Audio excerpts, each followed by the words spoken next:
Kami bukan orang-orang yang melihat dunia ini dengan segala gemerlap dan kecemerlangannya. Kami bisa ikut dan terseret. Tetapi kami tahu Tuhan bahwa kami hidup dari sekeliling kami dari dunia ini. Makanan, minuman, pakaian, pekerjaan.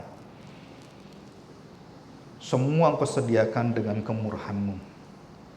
Engkau berikan kepada kami supaya kami melihat pekerjaan, cara Tuhan yang setiap hari, setiap saat kami merasakan satu penyertaan janji Tuhan yang ajaib.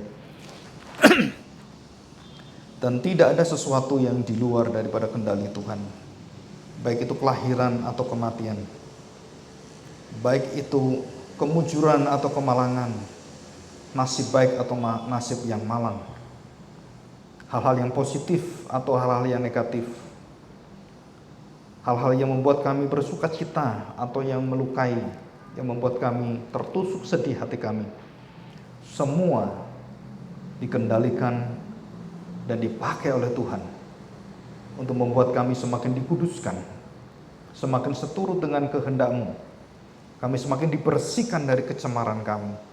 Ajarlah kami hari ini belajar dari hati-Mu Tuhan, bagaimana Engkau menguduskan, menyucikan, membersihkan bait Allah dengan cara yang lemah lembut, tegas, disiplin, dan kesabaran yang luar biasa. Dan karena keterlaluan kami orang-orang yang meremehkan, dan bukan hanya meremehkan, menghina bait Allah dengan cara-cara kami yang menjijikkan. Tuhan, bawalah kami supaya kami bisa melihat ini, dan jika ada sesuatu yang tidak beres dalam kehidupan kami berkaitan dengan bait-Mu yang kudus di dalam hati kami, yang harus bersih, yang harus lurus, dan tidak pernah berbelok-belok kecuali fokus untuk melihat Engkau di atas segala-galanya. Kami serahkan hati kami, garaplah hati kami, dan biar Engkau bertahta selama-lamanya sampai kami bertemu dengan Engkau muka dengan muka, dan bersama dengan Engkau bersuka cita selama-lamanya. Di dalam nama Tuhan Yesus kami serahkan doa kami ini. Amin. Ya, kita akan bersama-sama melihat Yohanes pasal yang kedua. Yohanes pasal yang kedua.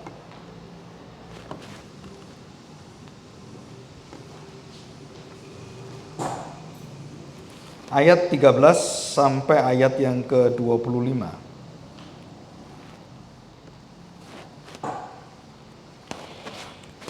Ayat yang 13 sampai ayat ke-25. Nah, perhatikan baik-baik, dengan temanya, judulnya adalah Yesus menyucikan bait Allah. Ya, itu temanya ada di atas. Dan kemudian ada kurungnya. Matius 21 ayat 12-13.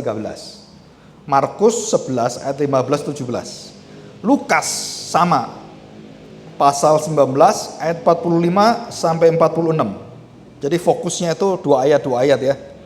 Nah, waktu di dalam Injil Yohanes Yesus menyucikan bait Allah itu bukan dua ayat, tapi dia paparkan sebelumnya.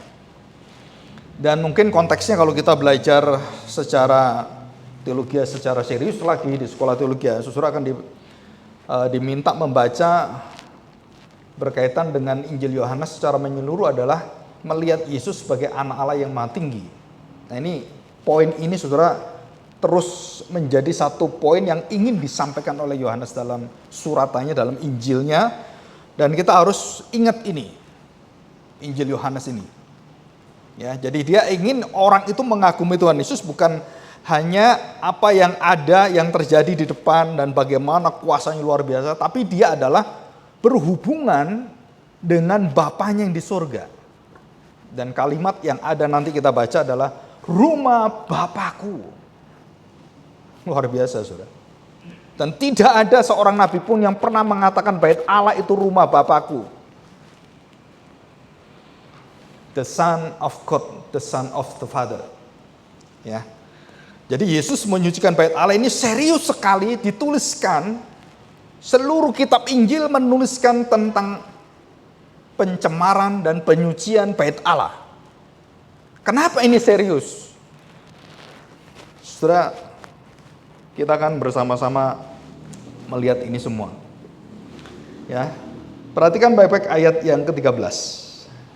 Yesus menyucikan bait Allah. Menyucikan dari apa?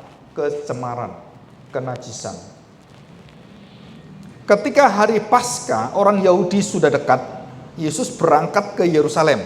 Dan ini sojourner, biasanya tuh dia harus setahun sekali harus berada di Yerusalem. Dan mereka ada caranya bergantian. Ya, dan itu jutaan orang. Bukan 1-2 orang itu ya.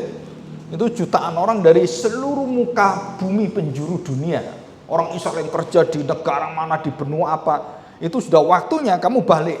Coba bayangin kalau dia berada di benua yang lain, dia ke Yerusalem, itu memakan waktu berbulan-bulan.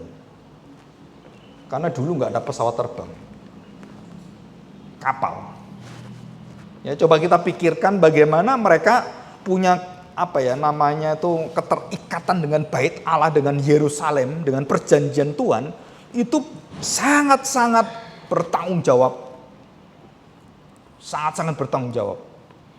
Dan sangat menghormati kekudusan Tuhan. Jadi kalau kita lihat orang-orang yang beragama yang sama, mempunyai kuil, mempunyai satu tempat penyembahan, mereka kemudian hijrah gitu ya, kemudian masuk dan mereka kemudian berada di satu tempat dan semua harus ada di sana. Dan itu bergiliran gitu. Perayaan-perayaan besar mereka datang, ya seperti di Indonesia juga sama, di negara Timur Tengah sama, dan ada cara-cara seperti itu.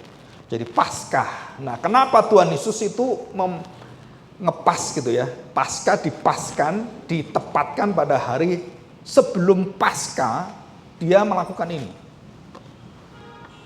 Saudara, saya percaya kalau Tuhan Yesus itu kemudian emosinya keluar dan dia menggunakan tindakan, itu artinya bahwa dia adalah Allah, anak Allah.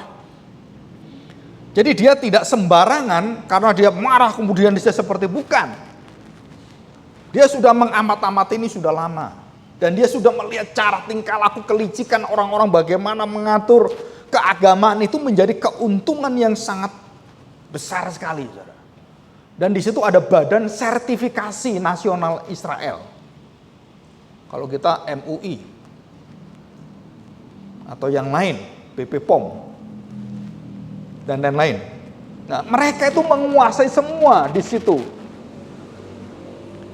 Dan apakah salah mereka memeriksa itu? Enggak salah, malah harus diperiksa. Benar nggak ini binatang cacat atau enggak? Nah, karena banyak orang yang dari jauh, bagaimana dari jauh bawa lembu? Naik kapal gitu kan nggak mungkin. Nah, karena yang jauh-jauh seperti ini, itu dibantu, ya istilahnya, ya dipraktiskan lah, dimudahkan. Supaya tuker uang di sana, beli binatang. Normal nggak? Normal. Baik nggak? Baik. Apa yang Yesus marah di sini? Nah, saudara, kita akan pelajari bersama-sama. Nah, di dalam Ulangan pasal yang ke-14 ayat 24 sampai 26 itu dijelaskan di sana. Nanti kalau sempat kita baca. Ya. Perhatikan. Jadi ketika hari raya Paskah orang Yahudi sudah dekat, Yesus berangkat ke Yerusalem. Yerusalem adalah kota pusat. Dan di Yerusalem pusat daripada segala pusat kota. Pusatnya kota Yerusalem adalah Bait Allah. Dan pusat daripada Yerusalem, pusat dari Bait Allah adalah pusatnya dari pusat kota, pusat ibadah adalah ruang Maha Kudus. The center of the center of the center. Ya, 14 dikatakan demikian. Dalam bait suci, jadi bukan luar ini. Bait suci itu dibagi menjadi 3, pelataran, ruang kudus, ruang Maha Kudus. Dan ini berada di dalam pelataran bait suci, di dalam. Sudah masuk di dalam. Setelah dulunya tidak boleh masuk pedagang itu di luar. Dan tidak diizinkan. Tapi kenapa bisa masuk? Nah, ini problem besar. Dan Yohanes tuliskan dalam bait suci didapatinya pedagang-pedagang lembu, kambing domba, dan merpati. Dan yang kedua apa? Dan penukar-penukar uang duduk di situ. Ini harusnya tidak boleh di dalam bait Allah. Di pelataran pun tidak boleh. Karena pelataran itu untuk adalah bangsa-bangsa yang mau mengikuti, yang disunat secara Yahudi dan mau menjadi orang-orang Yahudi. Nah itu pelataran untuk bangsa-bangsa lain. Untuk manusia, bukan untuk kambing, lembu, merpati. Nah mereka ganti seperti, jadi bercampurlah bangsa-bangsa lain dengan kambing, lembu semua itu. Ini latar belakang kenapa Yesus marah sekali. Saudara, di dalam pelayanan Tuhan, di dalam kita fokus untuk berkarya dan menghambakan diri pada Tuhan, saudara, jangan sekali-kali saudara mencampur adukan yang duniawi dengan surgawi. Jangan sekali-kali saudara. Karena itu Tuhan akan marah besar. Dan puncaknya adalah dosa itu puncaknya di Paskah. Kejijikan itu Tuhan lihat. Jadi semakin dekat orang semakin terdesak, orang semakin udah gampangnya gimana bayar aja dah. Dan binatangnya kan bagaimana habis ya udah yang cacat-cacat bawa sini ya udah nggak apa-apa. Yang penting tak izini. Saudara bayangkan. Dan itu terjadi di mana-mana yang ada badan sertifikasi di seluruh dunia, di negara manapun. Semua itu banyak penipuan dan artinya itu penyalahgunaan wewenang. Dan dapat untungnya triliunan rupiah. Dan sampai hari ini tidak tersentuh hal-hal seperti ini. Dan kita berdoa supaya keadilan itu dinyatakan. Ya. Dan mungkin harus ada orang yang berani mati yang berbicara. Seperti siapa? Tuhan Yesus. Berani? Berani gak? Kalau ada 100 orang aja berani berteriak di Indonesia ini dan kemudian menyebar jadi 1.000 orang, jadi 10.000 orang. Wah, itu serem itu, ya. Tetapi kebanyakan kita berdiam. Kenapa nggak berani? Ya. Perhatikan dalam bait suci yang ayat 15. Lalu apa ya saudara? Ia membuat cambuk. Nah saudara perhatikan, kalau kita ngomong tentang cambuk, wah dia tuh mau gebukin orang gitu. Bukan. Bukan saudara. Ia membuat cambuk dari tali. Dan cambuk dari tali itu, tahu tali saudara? Tali itu, ya kalau waras itu baru sakit. Dia cuma ingin mengusir saja, ingin menyadarkan saja. Dia tidak memakai kekerasan. Cambuk itu tidak melambangkan kekerasan, tapi melambangkan pendidikan. Dalam Amsal itu dikatakan jelas. Jadi dikatakan di sini, ia membuat cambuk dari tali, bukan dari besi, bukan dari kayu, bukan dari kayak orang ngomong itu yang tembaga begitu, enggak. Dari tali untuk ngikat binatang itu yang ringan sekali sebenarnya. Nah ada yang membayangkan Yesus dibayangkan itu pakai kayak cambuknya itu cambuk yang khusus gede gitu kan. Ada kan lukisan itu salah saudara. Itu dia apa yang ada diambil. Kalau kita ngomong tali rafia lah gitu kan. Dikumpuli dengan dia kemudian dikepukin ke mereka gitu. Jadi bukan tali yang khusus yang dibuat terus ada tembaganya, terus ada pentungannya, benjolnya gitu. Enggak saudara. Enggak sesadis itu Tuhan. Dia sangat bijaksana, dia sangat lembut, tapi dia tegas sekali. Ya. Sudah perhatikan, ia membuat cambuk dari tali lalu mengusir mereka semua dari bait suci. Siapa semua itu? Pedagang-pedagang, penukar-penukar uang. Keluar kamu. Karena tidak boleh kamu di sini. Ya. Saudara, apa yang dilakukan dia? Dikatakan di sini. Ia membuat cambuk dari tali lalu mengusir mereka semua dari bait suci dengan semua kambing, domba dan lembu mereka. Uang-uang penukar dihamburkannya ke tanah dan meja-meja mereka dibalikkannya. bawa keluar. Uang dihamburkan. Pasti saya percaya mereka jumputin lagi. Orang rakus nggak mungkin, wah yuk diambilin lagi, dia keluar. Dan saudara, tidak pernah terjadi satu disiplin kekudusan beribu-ribu tahun yang pernah dilakukan oleh imam. Dan berapa imam dan berapa keturunan imam, mereka malah mendukung praktek yang menjijikkan ini. Saudara, jika gereja sudah melakukan seperti ini dan kita berdiam, maka itu adalah kemalangan bagi bangsa yang ada. Jadi kalau kita di Indonesia, gereja tidak menegakkan disiplin kekudusan, saudara, kita di dalam kegelapan yang paling gelap. Dan itu semua terang dari gereja, dari orang-orang tubuh Kristus. Jika tubuh Kristus itu gelap, betapa gelapnya kegelapan itu. Saudara, Tuhan Yesus kemudian menghamburkan dan membalikkan. 16, kepada pedagang-pedagang merpati ia berkata. Ya saudara, jadi kambing domba diusir semua. Kambing, lembu, sapi keluar, bisa ditarik lagi saudara. Digiring lagi bisa. Khusus merpati, Tuhan Yesus tidak buka dan kemudian dilepaskan. Gimana kamu mengumpulkan lagi? Ngerti maksudnya? Kalau burung diusir mau dibuka, burungnya gitu kan? Dan banyak burungnya daripada lembunya. Terus terbang. Terus saya tanya saudara, gimana mengumpulkan lagi? Nah, Tuhan Yesus tidak membuang merpati, tidak mengusir merpati. Tapi dia berkata seperti ini, ambillah semuanya ini dari sini, jangan kamu buat rumah Bapakku menjadi tempat berjualan. Emosi dalam kekudusan itu dia melakukan dengan hikmat dari Tuhan, dengan keadilan, dengan kebenaran, dan dia tidak sembarangan membuang burung-burung itu sehingga tidak kembali.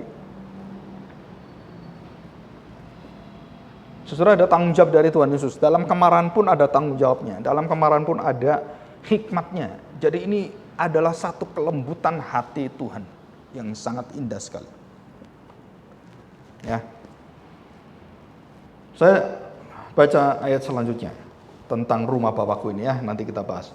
Maka teringatlah murid-muridnya bahwa ada tertulis, murid-muridnya ingat. Dan Tuhan Yesus pernah mengajarkan sama. Dan Taurat juga pernah mengajarkan, cinta untuk rumahmu menghanguskan aku. Saudara, cinta untuk rumahmu menghanguskan aku. Artinya itu hal-hal yang kelewatan, saudara. Membuat Tuhan itu marah besar. Kita berdoa baik-baik. 18. Orang-orang Yahudi menantang Yesus, katanya, tanda apakah dapat engkau tunjukkan kepada kami bahwa engkau berhak bertindak menegakkan dan mengusir kami dari pekerjaan dan pelayanan kami. Nah, saudara, itu jelas sekali. Ya, jawab Yesus kepada mereka. Tandanya apa? Tandanya ini, saudara. Pak, nggak ada yang tandanya mana? Ini tandanya. Tandanya apa? Rombak bait Allah ini dalam 3 hari aku akan mendirikannya kembali. Saudara, Salomo yang mendirikan bait Allah, bait suci itu dari keinginan cita-cita dari papanya Daud. Karena Daud merasakan istanaku begitu indah, semua indah. Kenapa Tuhan kok berpindah-pindah? Aku ini nggak layak, raja apa aku ini? Terus dia punya keinginan akan membangun bait Allah yang super hebat, super mewah, dan kualitasnya nomor 1. Dan itu keinginan hati Salomo. Keinginan hati Daud. Waktu Salomo mengerjakan itu, saudara, di situ sudah ada motivasi yang miring. Karena dia mengerjakan istananya bersama dengan bait Allah, dan itu dosa yang besar sekali. Motivasi kerusakan itu sudah ada waktu dia mengerjakan bait suci. Dan dia buat istana sebenarnya yang jauh lebih hebat dari bait suci.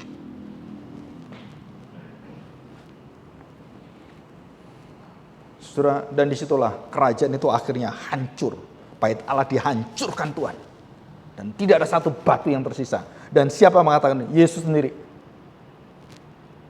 Dinubuatkan dalam masa pembuangan, dinubuatkan waktu itu ada, dan Tuhan katakan pada Salomo, kalau sampai kamu tidak setia dan tidak taat padaku, karena aku tidak akan berdiam dalam bait Allah buatan tangan manusia, buatanmu, tapi anakku yang akan mendirikannya. Ayatnya di mana? Kita lihat, coba kita lihat ya. Saudara, 2 Samuel pasal 7 ayat 13. 2 Samuel pasal 7 ayat 13 dan 14.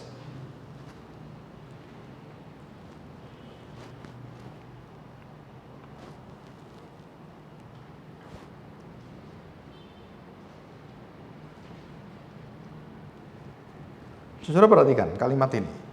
Orang berpikir ini adalah Salomo. Betul kan? Kita lihat ini. Apakah ini Salomo? Waktu Tuhan berjanji kepada Daud, Samuel pasal 7 itu janji Tuhan pada Daud untuk mendirikan bait Allah. Anaknya yang akan mendirikan secara fisikal. Tapi di sini kita lihat ayat 13, saudara, itu bukan secara fisikal hubungan Salomo dengan Allah, bukan. Coba perhatikan. Dialah yang akan mendirikan rumah bagi namaku, dan aku akan mengokohkan kerajaannya untuk selama-lamanya. Apakah Salomo selama-lamanya? No. Hancur total. Siapa selama-lamanya? Rumah Bapakku. Dan hari itu Yesus sedang menggenapi 2 Samuel pasal 7 13 dan 14. Dan perhatikan saudara. 14. Aku akan menjadi bapaknya dan ia akan menjadi anakku. Apabila ia melakukan kesalahan, maka aku akan menghukum dia dengan rotan yang dipakai orang dan dengan pukul yang diberikan anak-anak manusia.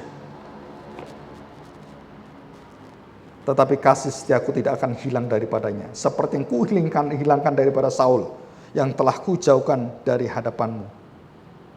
Saudara, ini ada satu nubuatan, satu prediksi di masa mendatang.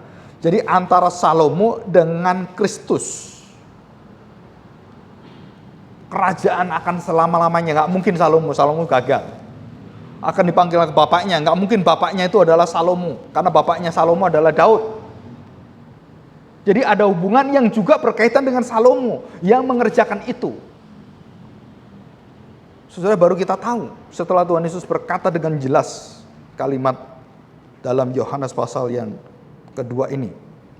Ya, kita kembali pada Yohanes pasal 2. Ya, ayat 19. Jawab Yesus kepada mereka, rombak bait Allah ini dan dalam 3 hari aku akan mendirikannya kembali. Lalu kata orang Yahudi kepadanya, 46 tahun orang mendirikan bait Allah ini dan engkau dapat membangunnya dalam 3 hari. Saya waktu melihat satu jalan tol di Indonesia, baru tahun ke-14 tol itu baru berdiri dari sejak zamannya presiden sebelum Jokowi. Gak jadi-jadi, 14 tahun. Terus kemudian saya ke China, ke Beijing.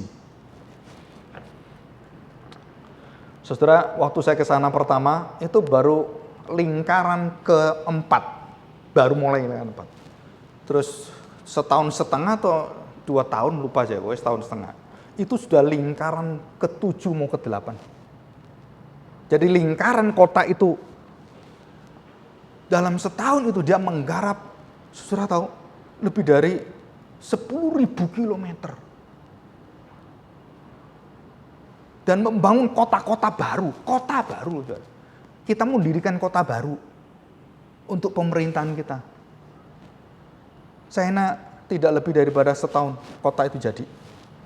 Saya nggak tahu apakah nanti kota yang ibu kota baru kita bisa setahun 2 tahun. atau memakan waktu 5 tahun sampai 20 tahun. Tapi China setahun selesai. Bikin rumah sakit cuma berapa hari untuk COVID? Masuk akal, saudara. Nah, bagi orang-orang itu semua membandingkan, kamu ini gila bener. Mau menghancurkan bait Allah ini, hancurkan aja perlu berhari-hari. Kamu mau rombak 3 hari, mana mungkin. Ini didirikan 46 tahun. Kamu mau dirikan 3 hari. Jadi ada sesuatu yang bukan fisikal, bukan jasmani, tetapi rohani. Banyak orang beribadah secara jasmani begitu indah, dengan segala sarana yang luar biasa, tapi tidak pernah menyentuh sama sekali ibadah spiritual dalam hatinya. Dan banyak orang terpancing untuk ibadah yang begitu indah secara gerejawi, supaya orang melihat kemegahan yang luar biasa, nyanyian yang luar biasa, tetapi tidak ada ketulusan dalam hati, kesediaan hati yang mau hidup untuk Tuhan. Saudara, itu semua itu harus dicampuk oleh Tuhan. Saudara, itu harus dicampuk oleh Tuhan dan harus diusir dari gereja. Nah, kalau kita melakukan itu dan Tuhan Yesus zaman sekarang melakukan, gereja sepi semua. Pasti sepi. Betul nggak? Nah, saudara, kita lihat ayat yang 21. Tetapi yang dimaksudkannya dengan bait Allah, bukan bait Allah yang ada di depan yang dibangun Salomo, bukan, itu akan hancur total. Bait Allah adalah tubuhnya sendiri. Dia akan mati, dia akan bangkit 3 hari. Dia akan bangkit. Dan bait Allah didirikan Salomo bisa dihancurkan, bisa diremukkan, hancur lebur lulu lantak. Tapi bait Allah yang aku dirikan, kerajaan maut tidak bisa meruntuhkannya. Bom, tidak bisa meruntuhkannya. Kenapa kita takut gereja dibom, bait Allah dibom? Karena kita berpikir secara jasmani. Wah, kita harus membela gereja Tuhan. Kenapa kita membela Tuhan? Kita harus nuntut pada pemerintah. Kita tuntut, ayo kita bikin satu tanda tangan bersama. Semua orang Kristen. Kira-kira ada sekitar 60 juta orang Kristen. Tanda tangan semua. Kita nuntut ke pemerintah supaya didengar. Semua tanda tangan. Enggak pakai tinta, darah. Nuntut ke pemerintah. Kamu pikir Tuhan senang gitu? Kamu sedang menuntut jasmani. Kamu sedang gila rohani. Karena tubuh Tuhan tidak terkalahkan. Itu ada berkaitan dengan iman hubung kita dengan Tuhan. Rumah Bapakku. Siapa? Tubuhku, rumah Bapakku. Betul nggak? Jadi rumah Bapakku itu siapa? Tubuhku, bukan gedung ini. Saudara, ini konsep pertama kali harus benar.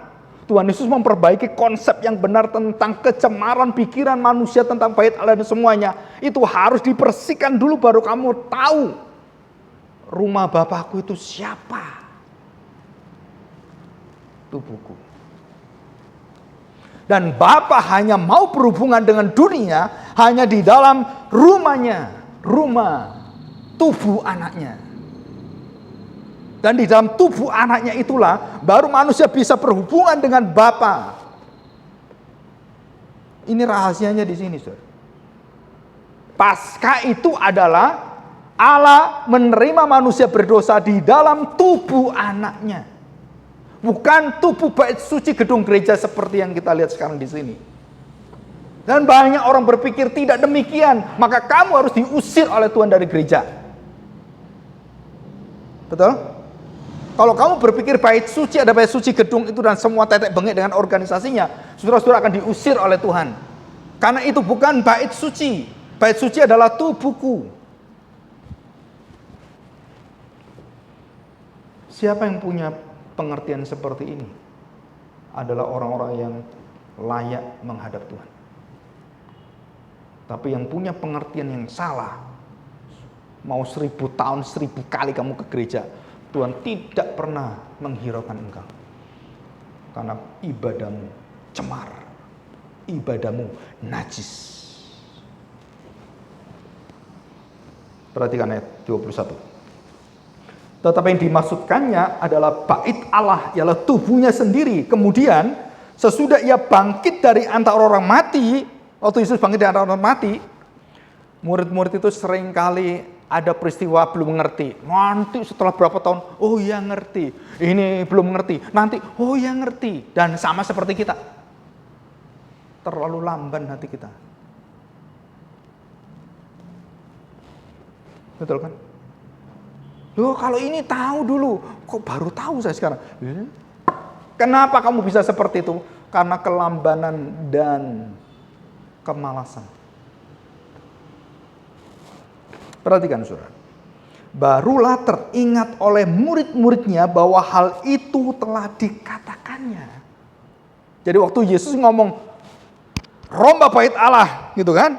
Tuh dikatakan oleh dia, dalam 3 hari aku akan mendirikannya kembali.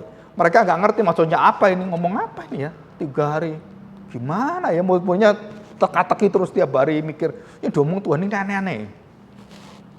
Bikin pasal terus. Pasal, spiritual pasal. Nggak ngerti saya. Nikodemus, dia ngomong kamu harus lahir baru. Ngomong apa? Nggak ngerti saya.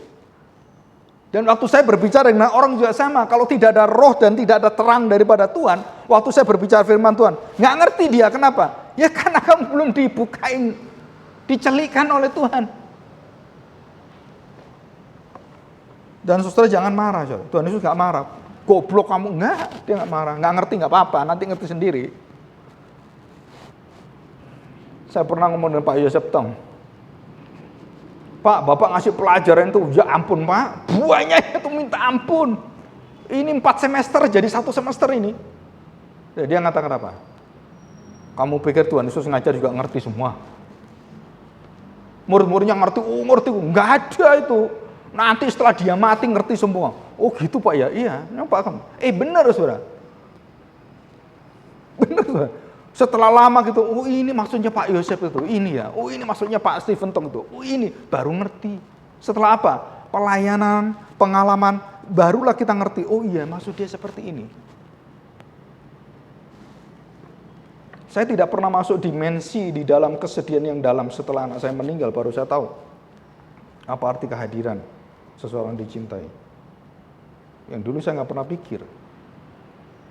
Dan saya bisa mengerti hadirat Allah yang luar biasa dari kejadian itu. Dan saya melihat bahwa hadirat Allah tidak tergantikan. Dan disitulah rahasia daripada kita menemukan kembali hadirat orang-orang kita cintai. Misteri itu. Saudara, itu rahasianya di sana. Ya, perhatikan ini saudara. Ya, dan mereka pun percayalah akan kitab suci dan akan perkataan yang telah diucapkan Yesus. Jadi mereka mencocokkan, mereka belum tahu nih, rombak bait Allah 3 hari aku dirikan. Apa maksudnya? Begitu Yesus bangkit, mereka ingat, oh ya dia pernah ngomong ini, benar ini. Wah perkataan Tuhan benar. Terus dia langsung ingat firman di dalam hukum Taurat, kitab Taurat perjanjian lama. Wah sesuai kitab suci, baru ada sambungannya semua. Jadi Paskah itu adalah, saudara tahu, tubuh Kristus itu membuat link antara PL dan PB di dalam dirinya. Dalam kuasa hadiratnya. Dan kamu harus percaya seperti murid-murid, teringatlah dan dia baru sadar, baru ngerti. Oh berarti Tuhan Yesus ini sama dengan yang dikatakan dia dengan orang-orang yang ada di dalam perjanjian lama. Dan semua nabi-nabi mengatakan kalimat yang sama. Menunjuk kepada dia. Mereka baru tahu setelah apa? Kebangkitan. Saudara, saya pernah menyelidiki. Pengetahuan teologi setelah kebangkitan itu sangat berbeda dengan sebelumnya. Dan banyak orang-orang berdebat, banyak orang-orang yang ingin mengerti firman Tuhan. Tapi kalau kamu tidak memiliki iman kebangkitan, kamu selama-lamanya hanya pengetahuan. Dan kamu tidak ngerti apa-apa. Kamu tidak memiliki hubungan dengan Tuhan yang begitu dalam. Hubungan kekekalan. Nah, surah ayat yang ke-23. Dan sementara ia di Yerusalem selama hari raya Paskah, banyak orang percaya dalam namanya. Bukan hanya murid-murid, mereka yang pernah mendengarkan semua, mereka teringat. Karena mereka telah melihat tanda-tanda yang diadakannya. Air menjadi anggur. Ya kan? Tetapi Yesus sendiri tidak mempercayakan dirinya kepada mereka. Karena ia mengenal mereka semua. Kenapa saudara? Spiritual fraud. 2 hari Jumat Sabtu saya jelaskan ini. Iman gadungan, kasih gadungan, pengakuan gadungan. Kenapa dia tidak mempercayakan itu? Petrus mengatakan, Tuhan, Engkau adalah Tuhan Allah. Dia menyembah Tuhan, melihat ikan banyak itu luar biasa, dia menyembah Tuhan Allahku. Thomas juga sama. Saudara tahu, Tuhan Yesus tidak pernah mempercayakan hidupnya kepada pengakuan orang percaya pada dia. No. Karena dia tahu hati mereka. Dan waktu Petrus memohon pada dia, jangan kamu mati dengan cara yang seperti itu. Aku akan bela kamu. Aku akan mati bagi kamu. Aku bersumpah, aku akan hidup untuk kamu. 6 jam kemudian, siapa dia? Nggak tahu saya. Sumpah mati, aku nggak tahu itu siapa. Waktu dia lihat Yesus lihat dia. Habis ngomong itu, sumpah mati, aku tidak kenal dia. Yesus digebukin itu. Terus dia memandang Petrus memandang dia. Langsung lari. Nangis luar biasa. Aku tahu hatimu, aku mengenal hatimu. Siapa kamu?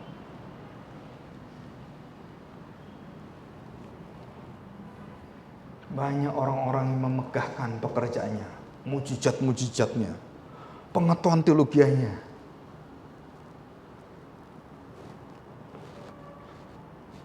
Saudara, jika kita belum pernah mengalami kebangkitan di dalam kebangkitan Kristus, iman di dalam iman Kristus, saudara, semua itu gadungan, semua itu fraud, dan itu adalah kriminal. Dan Tuhan benci dengan seperti itu. Engkau di depan orang mengakui begini-begini, nggak taunya kamu menyangkali aku.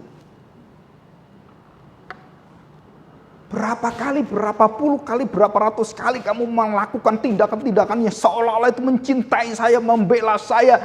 Ujungnya menyangkali saya. Maka Tuhan tidak bisa mempercayakan kepercayaan dia kepada orang yang mempercayakan pada dia. Karena mereka tahu hati mereka masing-masing, begitu dosanya begitu berat. Dan apalagi Tuhan. 24, tetapi Yesus sendiri tidak mempercayakan dirinya kepada mereka karena ia mengenal mereka semua. Dari mulut Hosana, Hosana menjadi salibkan dia. Dari mulut aku bela kamu, aku sangkali kamu. Terlihat semuanya. Dan perhatikan saudara, Tuhan Yesus tidak pernah kecewa dengan hal ini. Karena dia tidak mempercayakan pada pengakuan manusia. Dan saya belajar ini, saudara. Begitu banyak pengalaman saya. Pak Agung tolong ke gereja ya, bisa melayani di sini. Manis sekali, saudara. Tapi ujungnya menyangkali saya. Kamu keluar dari gereja ini. Dan saya tidak mempercayakan pada mulut dia. Karena saya kesini adalah karena Tuhan pimpin saya, bukan karena kamu. Jadi waktu saya keluar, saya nggak pernah sakit hati dengan kamu. Tapi kamu harus menghadap kepada kedisiplinan Tuhan. Karena mulutmu awal dengan akhir beda. Dan kita harus belajar tidak mempercayakan itu pada mulut manusia. Saudara akan kecewa luar biasa. Ya. Yang terakhir. Dan karena tidak perlu seorang pun memberi kesaksian kepadanya tentang manusia, sebab ia tahu apa yang ada di dalam hati manusia.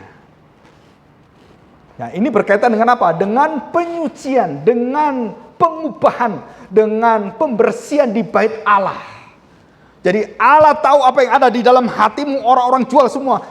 Saudara, coba kita lihat Ulangan pasal 14. Ulangan 14. Ayat 24. Saudara, tidak ada salahnya mereka membawa itu semua, nggak ada salahnya. Ya, perhatikan. Apabila dalam hal engkau diberkati Tuhan Allahmu, jalan itu terlalu jauh bagimu sehingga engkau tidak dapat mengangkutnya. Nggak mungkin bawa lembu, apalagi 6 keluarga, 6 lembu. Gimana bawanya? Dan orang kaya kan diberkati, nggak boleh merpati, nggak boleh. Supaya gampang merpati, nggak boleh. Saudara memberikan persembahan tidak boleh main-main. Itu menunjukkan kerohanianmu sejati itu di situ. Kamu mau perhitungan dengan Tuhan, Tuhan perhitungan dengan kamu binasa pasti. Sekali lagi, saudara. Tuhan begitu murah hati menyediakan kau begitu banyak berkat-berkat yang luar biasa. Tapi apakah kau ingat akan hati Tuhan? Dan semua akan dituntut Tuhan satu persatu. Saudara, ini pengadilan Tuhan itu masih akan berjalan di depan kita. Perhatikan, saudara. Ya, ayat yang ke-24. Apabila dalam hal engkau diberkati Tuhan Allahmu, jalan itu terlalu jauh bagimu sehingga engkau tidak dapat mengangkutnya, karena tempat yang akan dipilih Tuhan untuk menegakkan namanya di sana terlalu jauh dari tempatmu, maka haruslah engkau menguangkannya. Ngerti maksudnya, saudara? Jadi kalau lembu itu berapa? Oh, lembu harganya 15 juta. Berarti kamu harus memakai uang ganti lembu itu. Persembahanmu yang per tahun. Dan bukan hanya itu, saudara. Mereka diberkati Tuhan dan ada cara-cara orang Israel diberkati Tuhan dalam tiap pekerjaan, tiap perdagangan dia. Mereka ambil 10% dan lembu ini lain. Ambil 10% dan itu dibawa mereka untuk dipersembahkan bait Allah. Saudara, bangsa yang diberkati Tuhan dalam sepanjang sejarah, bangsa yang bisa memberikan persembahan dengan tulus, jujur, dan transparan di hadapan Tuhan. Kalau keluargamu diberkati Tuhan, lakukan ini, saudara. Saudara, itu berkaitan dengan kerakusan kita. Tuhan katakan cukup kamu makan, yang lain adalah untuk kemuliaan Tuhan. Tapi kita enggak, saudara. Enggak lakukan itu. Kita lemah sekali. Dan Tuhan tahu, Tuhan sabar. Tapi bukan berarti Tuhan diam. Ya, ada kalanya Tuhan bisa bertindak banyak hal. Tetapi Tuhan itu begitu baik. Maka hari ini saya ingatkan saudara supaya kita jangan main-main dengan bait suci yang ada dalam hati kita. Tuhan tahu siapa kita. Tuhan tahu hati kita apa. Dan saudara, dikatakan di sini, menguangkannya dan membawa uang itu dalam bungkusan dan pergi ke tempat yang dipilih Tuhan Allahmu. Nah, sekarang nggak perlu ini, saudara. Ada bank. Bukan bank Miun, bank Marjan, bukan. Bank uang. Jadi nggak perlu aku dibungkus. Itu kuno.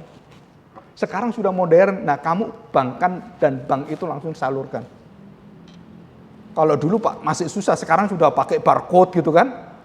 5 tahun ini gereja berubah luar biasa, saudara. Cara yang mempersembahkan juga beda sekali. Mungkin kota-kota ini nggak ada nanti. Kita masuk kuna pakai kota. Nanti kalau sudah digital semua, ya itu semua lebih mudah. Ya, ayat 26. Dan haruslah engkau membelanjakan uang itu untuk segala yang disukai hatimu, untuk lembu sapi atau kambing domba, untuk anggur atau minuman yang memabukkan. Tapi kamu jangan mabuk. Ya, Pak, ada anak yang senang mabuk, pakai ayat ini. Ada ponakan saya, boleh ini mabuk ini Pak, ini. Kamu kan pendeta, ini coba baca. Saya ngomong, ngawur kamu.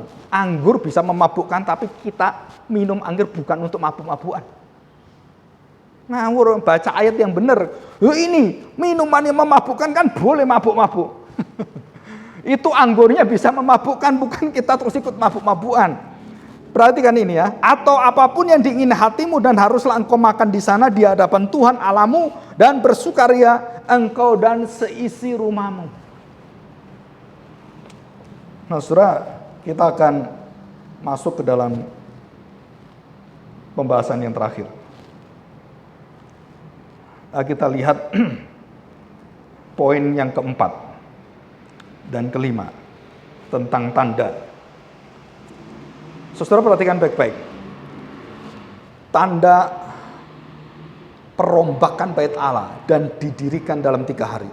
rahasia ini itu hanya bisa dimengerti setelah kebangkitan.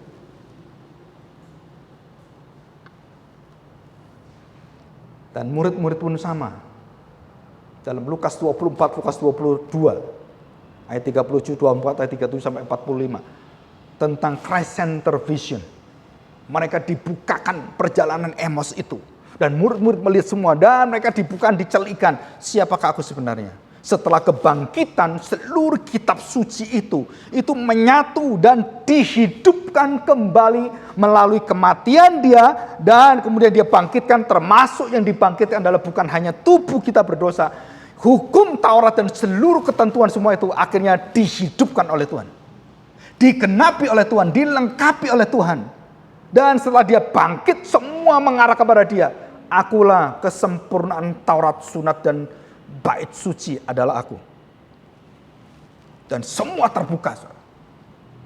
Dan visi ini jarang sekali gereja mengerti ini, saudara. Dan waktu saya tahu ini dan memperdalam terus berpuluh-puluh tahun, saya semakin tahu mengapa ada gereja yang tidak mencintai Kristus tapi penuh dengan kemuliaan secara duniawi. Karena itu adalah cara iblis menggiring semua pengakuan untuk memalsukan semuanya. Dan Kristusnya dibuang dari gereja.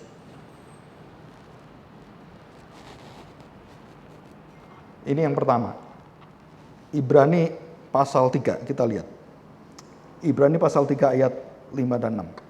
Dan Musa memang setia dalam segenap rumah Allah sebagai pelayan untuk memberi kesaksian tentang apa yang akan diberitakan kemudian. Tetapi Kristus setia sebagai anak. Apa bedanya Musa dengan Kristus? Musa itu pelayan. Pelayan bait suci. Kristus adalah anak. Dan dia adalah bait suci sendiri. Dan dialah pendirinya, dialah bait suci itu. Kristus setia sebagai anak yang mengepalai rumahnya, dan rumahnya ialah kita. Jika kita sampai kepada akhirnya, teguh berpegang pada kepercayaan dan pengharapan yang kita megahkan. Jadi yang menyelamatkan kamu, yang memimpin kamu bukan Musa. Dan dia berkata pada bangsa Israel, engkau berpikir Musa sebagai pimpinanmu, Abraham sebagai bapak nenek moyangmu dalam iman. Bukan, akulah pengganti dari semua manusia-manusia yang sementara ini. Akulah yang mengangkat Abraham, akulah yang mengangkat Musa, Harun dan semua. Aku melebihi mereka semua, dan engkau tolak aku. Jadi pasca dosa terbesar adalah mempermainkan Tuhan di dalam kenajisan dan kecemaran, menutupi semua hadirat Allah dengan kepentingan kita, dengan keuntungan kita. Dan berapa banyak gereja-gereja melakukan hal seperti ini. Orang-orang percaya melakukan seperti ini. Saudara, saya dulu waktu sering saya mendengarkan waktu acara pemuda. Ya, ini satu contoh yang sebenarnya tidak baik. Dan ada pendeta yang mengatakan, gereja itu tempat kamu cari jodoh.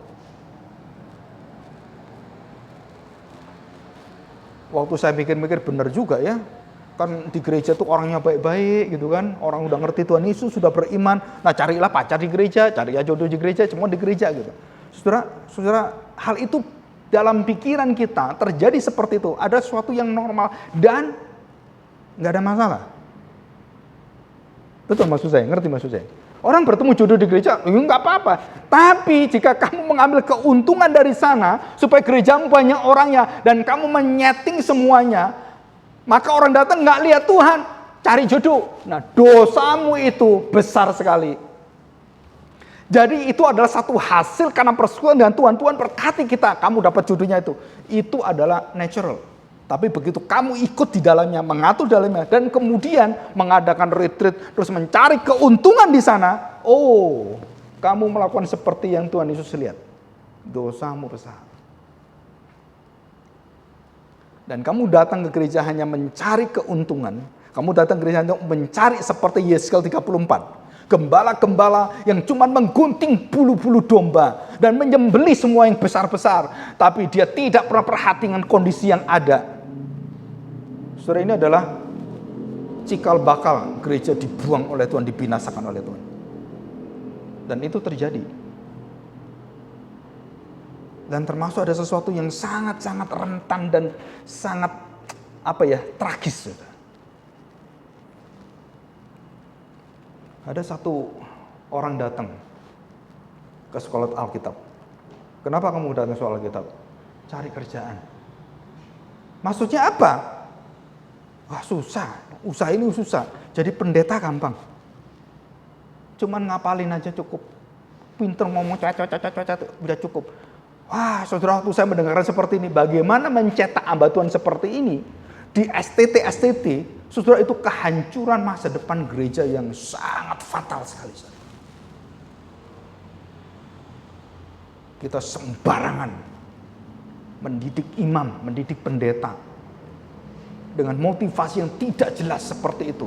Dan kemudian kita terima dan kita ngomong, ya Tuhan kan murah hati. Betul, bisa lakukan itu. Tetapi pintu awal itu, saudara, dengan kudus hati Tuhan. Dan saya berkali-kali berkata itu pada orang-orang yang ada di dalam STT semua. Engkau memerpainkan Tuhan, engkau sedang merusak generasi gereja mendatang. Dan itu kita akan lihat hancur semuanya. Karena motivasi mereka bukan Tuhan, tapi pekerjaan, keuntungan dan semuanya. Gereja hancur semuanya.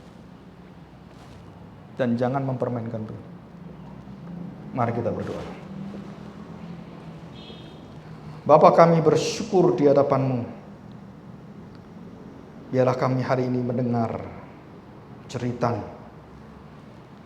dan seruan kesedihan dari anak-Mu Tuhan. Rumah Bapakku sekarang dihina, disepelekan, dan diinjak-injak dengan kaki-kaki yang kotor, dengan tangan yang najis. Sehingga kami merasakan bahwa kami sudah tidak melihat lagi Tuhan hadir di tempat itu. Tapi kami bersyukur Tuhan, karena ada satu bait Allah yang baru, bait suci yang kekal itu, yang Kau berikan pada kami, dan di dalam tubuh Kristus kami mendapatkan satu persekutuan, satu ikatan rumah Allah yang sejati. Dan sudah dimeteraikan oleh Roh Kudus di dalam hati kami dengan darah yang kudus Tuhan kami Yesus Kristus. Dan disitulah Tuhan, rumah Bapa dalam tubuh Kristus, dan ada di dalam hati kami, dan kami menjadi rumah-Mu Tuhan. Ini adalah satu penghargaan, satu kemuliaan, satu kebanggaan yang luar biasa. Karena tanpa hadirat tubuh Kristus dengan kuasa kematian mengalahkan maut, maka kami tidak akan bisa melawan perbudakan dosa dan menghadapi maut itu.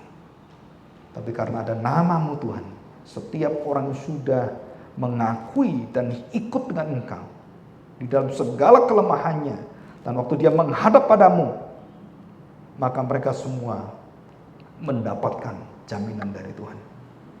Terima kasih Bapa. Kami serahkan hati kami, kuatkan kami, tegakkan kami, dan hibur kami. Di dalam nama Tuhan kami Yesus, kami serahkan doa kami ini. Amin. Saya serahkan.